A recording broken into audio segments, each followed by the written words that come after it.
अस्सलाम वालेकुम क्लास। आज का जो हमारा टॉपिक है वो है सिस्टम डेवलपमेंट लाइफ साइकिल। इसे हम SDLC के नेम से भी जानते हैं।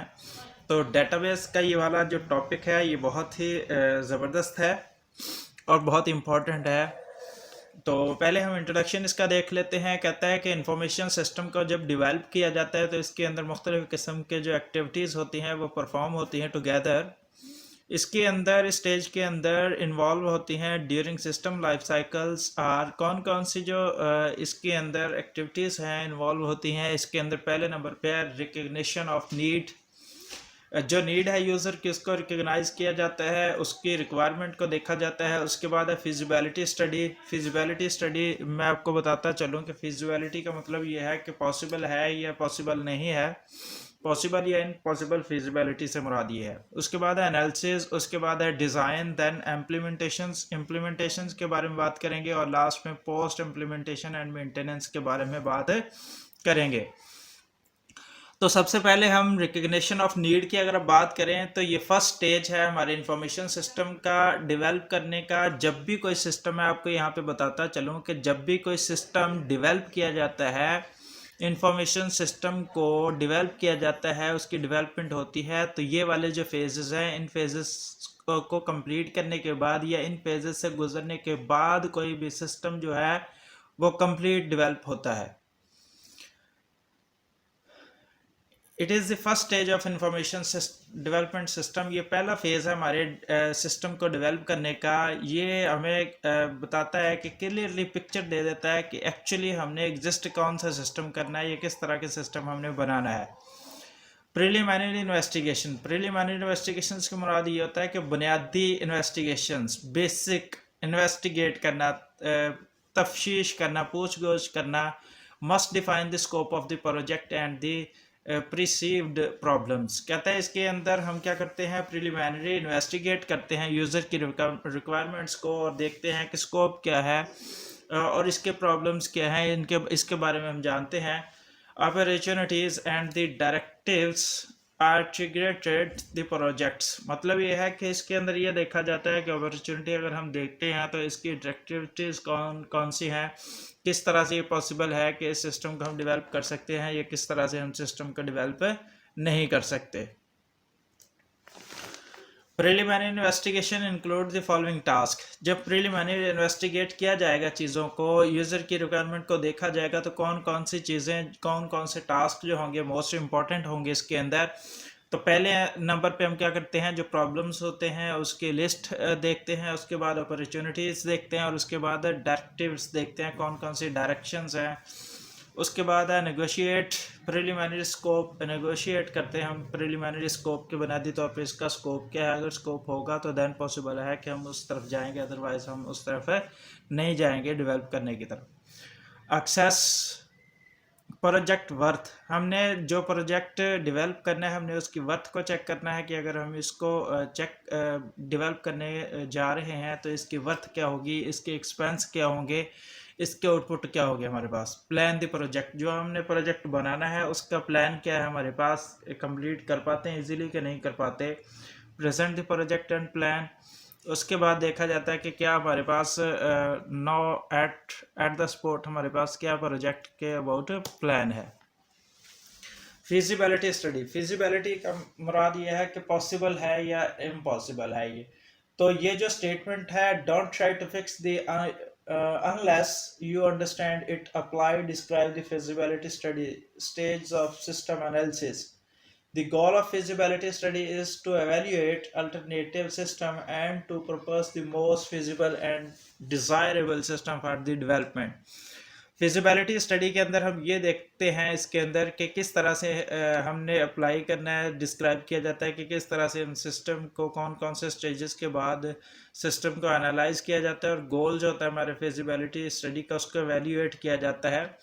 Alternative system and to purpose the most feasible and desirable system, जो हमारे लिए ज़्यादा फिजिबल होगा, जो ज़्यादा डिज़ायरेबल होगा सिस्टम, हम क्या करेंगे उसकी तरफ जाएंगे। तो उसके लिए हम क्या करते हैं, स्टडी करते हैं फिजिबिलिटी। ये जो फिजिबिलिटी स्टडी होती है कौन कौन सी चीज़ों के ऊपर कंसिस्ट कर रही होती है, इसके अंदर पहले नंबर पे है सिस्टम ऑफ द प्रॉब्लम।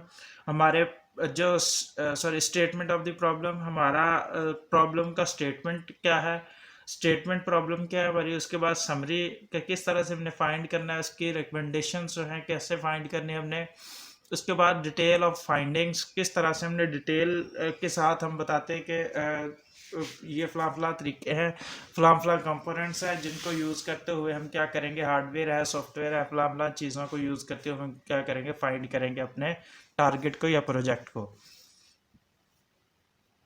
उसके बाद रिकमेंडेशन एंड कंसलेशंस।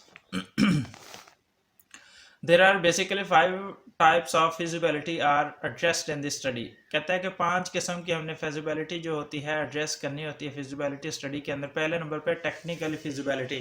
टेक्निकली feasibility के अंदर हम टेक्निकल चीज़ों को डिस्कस करेंगे, टेक्निकल चीज़ों को देखेंगे कि ये feasibility कैसे होगी। उसके बाद इकोनॉमिकली हम feasibility को देखेंगे। उसके बाद मोटिवेशनल feasibility इसकी क्या है उसके ऊपर गौर किया जाएगा। उसके बाद शेड्यूल जो फिजिबिलिटी है उसके बारे में बात होगी। और उसके बाद ऑपरेशनल फिजिबिलिटी क्या है, इन सारी चीज़ों को फिजिबिलिटी मतलब कि किस तरह से ये पॉसिबल है, कौन कौन से ऐसे उसके पहलू होते हैं जिनको हमने मद्देनज़र रखना होता है। तो ये 5 जो मेन इसके पॉइंट हैं, ये 5 इसके एरियाज हैं, इनको हमने क्या करना था, फिजिबिलिटी इनकी देखनी होती है जब भी किसी सिस्टम को हम डेवलप करते हैं। पहले नंबर पे टेक्निकली, इकोनॉमिकली, मोटिवेशनल और शेड्यूल, और उसके बाद ऑपरेशनल फिजिबिलिटी को देखा जाता है इसके अंदर।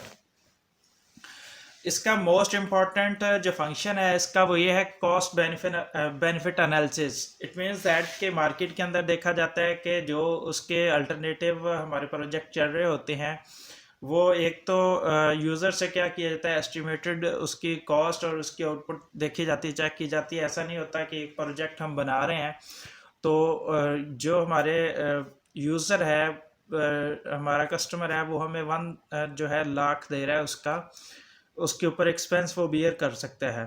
हमने देखना है कि अगर 1 लाख हम इसके ऊपर बियर वो कर रहा है तो इसके ऊपर 1 लाख एक्सपेंस इससे बढ़ के तो नहीं आ रहा। अगर ऐसा ना हो कि वो हमें 1 लाख दे रहा है और उसके ऊपर जो है 5 लाख जो हमारा एक्सपेंस है, तो हम कभी भी ऐसे सिस्टम की तरफ नहीं जाएंगे। हम उसकी कॉस्ट को भी मद्देनज़र रखेंगे, उसकी बेनिफिट भी रखेंगे। एक बंदा जो 5 लाख पे करेगा तो उसके जो बेनिफिट्स हैं वो भी उसी के अकॉर्डिंग होने चाहिए जो हम उसको दे सकें। दैन वो क्या करेगा, इस तरफ सोचेगा कि मैंने जो है पैसे या अमाउंट जो है इन्वेस्ट करनी है। उसके बाद है सिस्टम एनालिसिस। सिस्टम एनालिसिस के अंदर सिस्टम एनालिसिस जो है प्रिलिमिनरी स्टडी नहीं है ये, इसके अंदर डेप्थ स्टडी की जाती है कि यूज़र की इंफॉर्मेशन से मुतल्लिक, मतलब कि यूज़र की रिक्वायरमेंट्स क्या हैं और उसके functional requirements that are used as a basic of the design of a new information system. मतलब कि सिस्टम एनालिसिस से मुराद ये है कि जो जो चीज़ें यूज़र की वैलिड होती हैं हम वो ले लेते हैं, जो फजूल किस्म की चीज़ें या फजूल किस्म की डिमांड होती है हम क्या करते हैं, उसको कन्विंस करने की कोशिश करते हैं और अपने सिस्टम एनालिसिस जो रियल फैक्ट्स होते हैं उसके ऊपर करने की कोशिश करते हैं। System involves detail study of, इसके अंदर कहता है कि information needs of the organisation and the end user. हमें नीड्स होती है इंफॉर्मेशन जो किसी भी ऑर्गेनाइजेशन की है उसकी, और इसके अलावा एंड यूज़र की जो इंफॉर्मेशन है उसकी ज़रूरत होती है।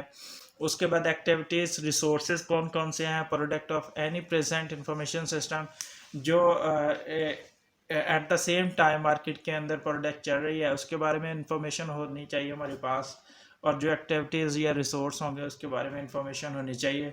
और सी नंबर पे information system capabilities requirement to meet your information needs. कहता है कि जो हमारा इंफॉर्मेशन सिस्टम कैपेबिलिटी है required to meet your information needs, मतलब कि वो मीट कर रहा हो हमारी इंफॉर्मेशन नीड्स के मुताबिक, तो देन पॉसिबल है कि हम ये कंटिन्यू कर सकेंगे। उसके बाद सिस्टम डिज़ाइन की अगर हम बात करें तो सिस्टम डिज़ाइन को हम viewed can be viewed as the design of users interface, data, process and system specifications. ये कुछ चीज़ें होंगी जब हम सिस्टम को डिज़ाइन करेंगे तो इनको देखेंगे। पहले ये हमारे पास सिस्टम डिज़ाइन है, यहाँ पे यूज़र इंटरफेस डिज़ाइन है, ये डाटा डिज़ाइन है, ये प्रोसेस डिज़ाइन है, सिस्टम स्पेसिफिकेशन डिज़ाइन है। तो जब भी कोई सिस्टम को डिज़ाइन करेंगे तो ये जो चीज़ें होंगी ये मोस्ट इंपॉर्टेंट रिक्वायरमेंट्स होंगी हमारे सिस्टम को डिज़ाइन करने के लिए। उसके बाद है सिस्टम इम्प्लीमेंटेशन। इम्प्लीमेंटेशन एक ऐसा स्टेज है where theory is converted into practical, जिसके अंदर हमने अपनी थ्योरी को कन्वर्ट करना होता है प्रैक्टिकल वर्क के अंदर। ये जो इम्प्लीमेंटेशन है इसके अंदर इम्पोर्टेंट जो स्टेप है वो इंश्योर करना होता है कि सक्सेस ऑफ न्यू सिस्टम के हमारा जो सिस्टम है न्यू सक्सेस हो रहा है कि नहीं हो रहा। Even a well design system can fail if it is not properly implemented. अगर हमने न्यू सिस्टम जो है वो बेहतर तरीके से डिज़ाइन से किया लेकिन फिर भी वो प्रॉपर वर्क नहीं करता, इम्प्लीमेंट नहीं होता, तो वो हमारा अच्छा सिस्टम नहीं हो सकता। इम्प्लीमेंटेशंस के अंदर हमने कौन सी चीज़ें देखनी है, ये नीचे दी गई हैं। इसके अंदर हमने देखना है कि सर्विसेज क्या है वो हमें प्रोवाइड कर रहा है। उसके बाद ये देखना है कि डेवलपमेंट ऑफ मॉडिफिकेशंस जो हमने सिस्टम को डेवलप किया है, इन फ्यूचर अगर हमें ज़रूरत पड़ती है इसको डेवलप करने की अगर हमें ज़रूरत पड़ती है तो how we can update our system. ये नहीं है कि अगर इन फ्यूचर 19-20 की अगर हमें चेंजिंग करनी पड़ती है अपने सिस्टम के अंदर तो हमें दोबारा से उतने पैसे लगाना चाहिए, तो लगाने पड़े, तो ऐसा सिस्टम जो है हमारा फिजिबल नहीं होगा। उसके बाद है एंड यूज़र ट्रेनिंग। जब भी कोई सिस्टम डिज़ाइन किया जाता है, तैयार किया जाता है, तो एंड यूज़र को ट्रेन करना ज़रूरी होता है क्योंकि वो फेमिलियर नहीं होता सिस्टम से, तो उसे फेमिलियर करवाना पड़ता है, उसे ट्रेन करना पड़ता है। उसके बाद है सिस्टम डॉक्यूमेंटेशन हर स्टेप जो है हमारा, हर फेस जो है हमारा इस डेवलपमेंट सिस्टम का, उसके ऊपर हम डॉक्यूमेंटेशन ज़रूर करते हैं ताकि इन फ्यूचर हमें पता हो कि हमने किस तरह से काम किया। अगर हमें ड्यू टू सम रीज़न उसके अंदर अपडेट करना पड़ता है तो वो डॉक्यूमेंटेशन जो है वो उसके लिए हेल्पफुल साबित होगा, जिसकी हेल्प से हम क्या कर सकेंगे, अपने सिस्टम को अपडेट कर सकेंगे।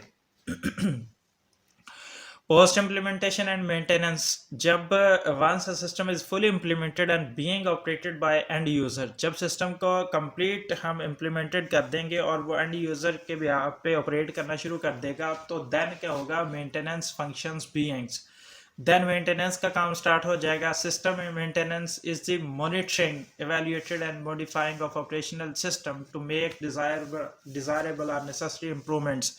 मतलब ये है कि जब एक बार हमने कंप्लीट अपने सिस्टम को इम्प्लीमेंट कर दिया तो देन जो है वो मेंटेनेंस का काम जो है ऑपरेट होना शुरू हो जाता है एंड यूज़र के ऊपर, जिसके अंदर क्या देखा जाता है कि जो हमने सिस्टम डेवलप किया है उसको मॉनिटर कंप्लीट किया जाता है, उसको एवेल्यूएट किया जाता है कि उसकी आउटपुट किस लेवल की है, जिस लेवल की हमारी रिक्वायरमेंट से उस लेवल की आ रही कि नहीं आ रही। अगर उसे मॉडिफाई करना पड़ता है तो उसे ऑपरेशनल इंफॉर्मेशन सिस्टम डिज़ायरेबल या नेसेसरी जो चीज़ें होती हैं उसको इम्प्रूव किया जाता है according to requirements of end user. ये जो क्वेश्चन है यहाँ तक हम करेंगे। बेसिकली ये जो है ना टॉपिक, ये है सॉफ्टवेयर इंजीनियरिंग का, तो ये डेटाबेस के अंदर इतना ही इंपॉर्टेंट था जितना हमने पढ़ लिया। आई होप सो कि आपको अंडरस्टैंडिंग होगी। इस लेक्चर से रिलेटेड आप बुक से भी हेल्प ले सकते हैं। Thank you so much for watching this video. अल्लाह हाफिज़।